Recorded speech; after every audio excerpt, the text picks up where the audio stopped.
Well, it's really windy outside, I'll tell you that. So we're going to try the headphones out.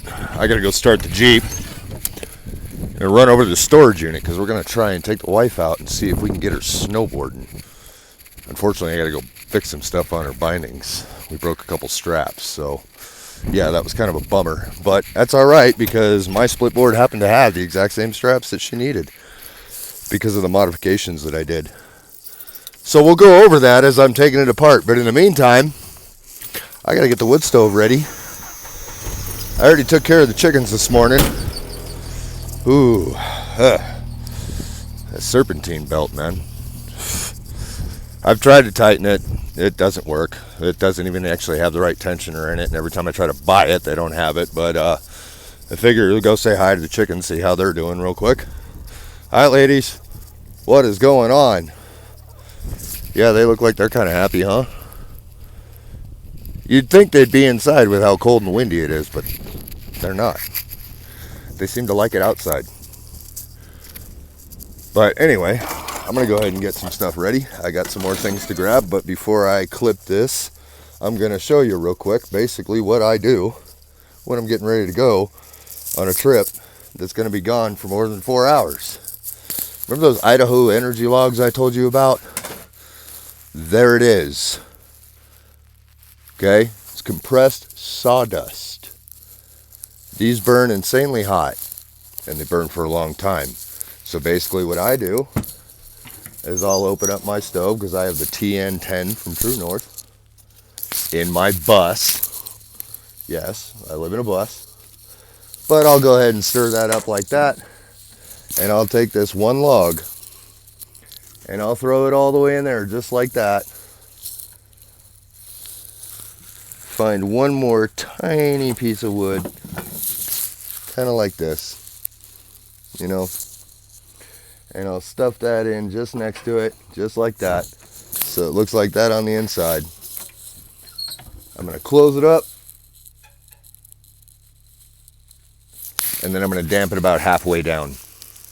That way when I get back, it'll still be smoldering enough, and the furnace will do the rest. All right, I'm going to hit the road. I'll see you guys a little bit later, all right? Yeah. Well, just like always, you know, it's about 45 minutes to around an hour to get where I need to go. But that's just kind of how it is out here. It's starting to snow everywhere west of me and in the higher elevations. We're supposed to be getting snow tonight, so we'll see. We're also supposed to get sub-zero temperatures, so we'll see on that too. But who knows? I know it's windy and cold. I'll say that much. But hopefully we don't have any cattle truck or anything that are blown over on the highway today or nothing like that, even though the winds are gnarly.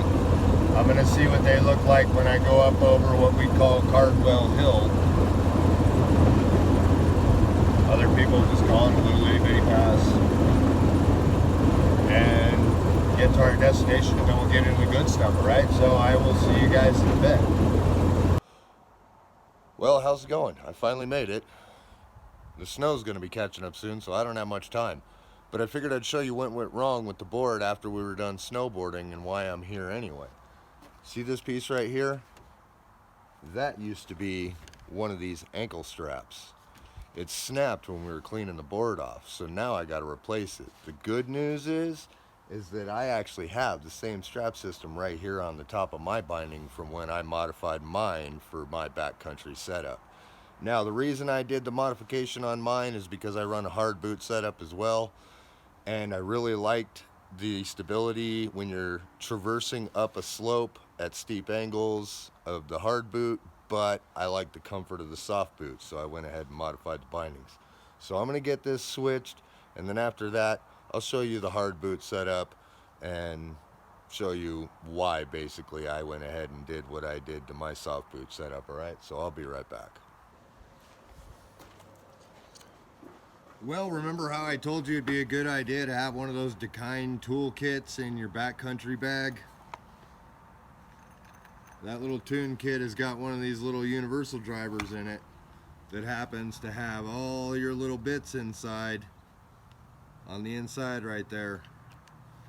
And it's a ratchet socket that's adjustable, so you can go either way. You can flip the switch, you can go back that way, or you can go in the middle and lock it both ways like a screwdriver, okay? So these are helpful, and that's why I always recommend you have one in your backcountry bag, because you just never know when you're gonna need to do a replacement or a repair or something like that, honestly. So basically, you just unscrew that, and then I'm gonna unscrew this, which I could just helicopter this thing off because of the type of screws that I put in it, and the anchors, you can see them right there. I drilled these holes and I put these inserts in to lock this whole system together, so this is all my custom design.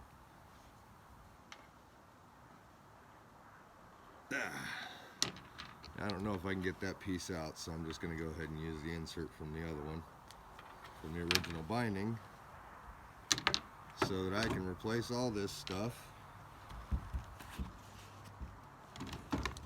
And see, I put high back locks on it because I added that third strap so that the back of the binding wouldn't go anywhere.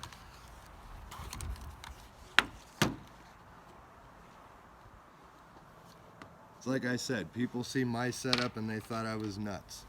But there's the ankle strap right there. I'm going to go ahead and put the pivot washer back in from the other binding because there's nothing wrong with it. And I'm going to go ahead and take that screw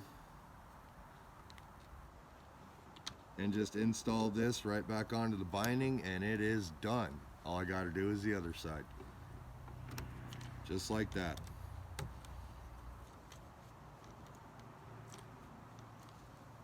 You got to make sure that you catch this metal plate in here correctly though, because if you don't, you'll strip it out. There's a certain metal plate you got to grab with these ride bindings in order to get your alignment just right.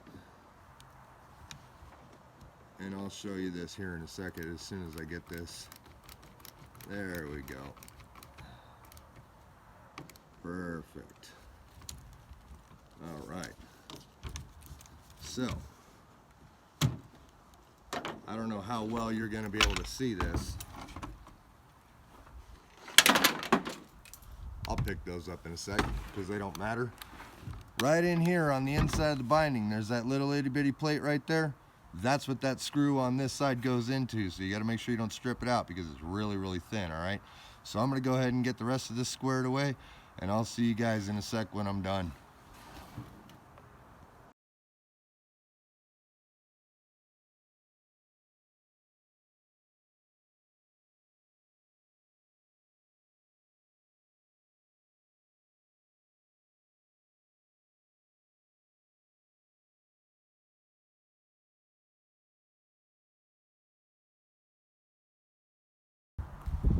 Alright, well, I got it taken care of and the snow's starting to kick in. I can't tell if you guys can see it on the camera or not, but it's going to get a little bit worse and I really don't want to be out here, so I got to pack this stuff up. But before I do, I got to run some things by you.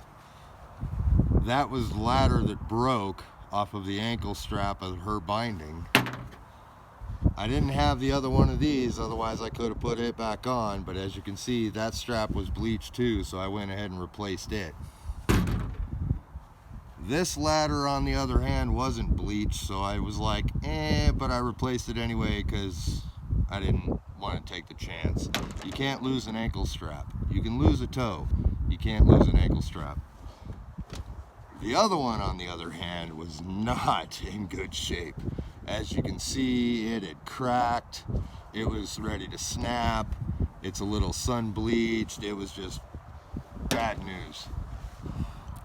On my bindings, I use this hardware right here, and I'll explain this in a second so I can set it down. But if you don't have one of these in your bag, whether you're skiing inbounds or backcountry, I would definitely get one. If you're a snowboarder, absolutely, okay? Because this thing right here has everything you need in it. All you got to do is add some P-Tex and a torch if you really want to get gnarly on the repair, and you're good to go, okay? This bag helps a lot, all right? I definitely recommend this, in or out of bounds. particularly out of bounds. So what I did with my bindings is I went ahead and took the strap system off of the back. There's these two holes on the back of my Mikey LeBlancs. These are Drake bindings. They're Drake Mikey LeBlancs, okay? I took some cutting board material and built it up under here for stability because Spark R&D had come out and I was trying to make my own without having to buy the binding because I was broke. So I took these straps off of here. The reason I did this is this right here. This boot and this setup is for this board. That's my hard boot setup. So I wanted the comfort of a snowboard boot, but the stability of a ski boot, so I put the third strap on the binding. It's not really necessary. As you can see, I still got my ankle here and I still got my toe cup right there, so I'm pretty much good to go. But even if I did have to strip my bindings, it's no big deal because I just do this setup right here and it slides right on the board and I'm good to go. So either way, soft boot, hard boot, I'm ready to rock and roll in the backcountry. Now, for my wife's board, I'll show you what I went ahead and did on that one, just so you guys can see it. I left her original toe covers. I put a new ankle strap on with a new ladder strap and new mounting strap on both sides, as you can see. That way she doesn't have any issues, and if anything is gonna break, it's gonna be these little toe straps right here because they're old, but like I said, that's not really that big of a deal. I've got repairs for those. So as far as my wife's split board is concerned, we are ready to rock and roll, all right? So aside from that, I'll see you guys later. I'm gonna head home, and in case I don't see you again, do me a favor, share this video with a friend just in case they might like it. Drop a like on it if you found it helpful and you liked anything about it, and then hit that subscribe button because that's important. It really is. I do a lot of different stuff. You never want to miss any of it. And if you do, you can always skip past it, but I might get something that you're interested in, so smash that subscribe button anyway, all right? And then hit the notification bell. I'll see you guys later. I'm gonna get this packed up before the snow really gets bad, all right? Later.